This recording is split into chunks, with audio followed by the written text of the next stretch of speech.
Welcome to the channel. Today, let's make white hot chocolate. I'm Jamie with SavorySaver. I share gluten-free recipes, tips, tricks, and resources to make your gluten-free lifestyle easier. So please consider hitting subscribe and let's get started. So this is a super easy recipe. 3 ingredients. You can make it 4 or 5 if you have whipped cream at the house or marshmallows. I'm just doing the hot chocolate today. Ingredients will be listed below as well as a link to the full recipe.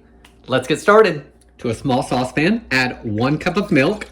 I'm using whole milk, but use the milk of choice that you like best. A 1/4 cup of white chocolate chips and a 1/4 of a teaspoon vanilla extract. Now turn your heat on to medium-low, and you want to whisk and stir occasionally until everything is melted and the milk starts to simmer.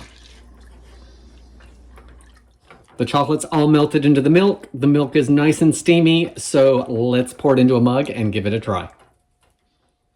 Okay, took about 5 minutes in time. Let's give it a taste.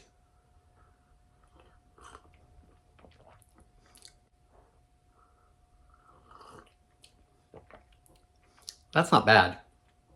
I kind of like that. So, I'm typically not a white chocolate fan. I like dark, barely sweetened chocolate if I want really good chocolate. Tara is a milk chocolate girl, so she can handle semi-sweet in baked goods, but she's not going to buy it off the shelf. She's going to go get milk chocolate like Hershey Kisses, something like that, that is pure milk chocolate and not a lot of bitterness to it. But I think this is a good option for something different besides your standard hot chocolate that we have all winter long. Guys, that's all I've got for today. Easy recipe, something a little different than the usual hot chocolate. Marshmallows or whip would be great on this. Peppermint would be good if you like mint in your chocolate. I think that's a great option.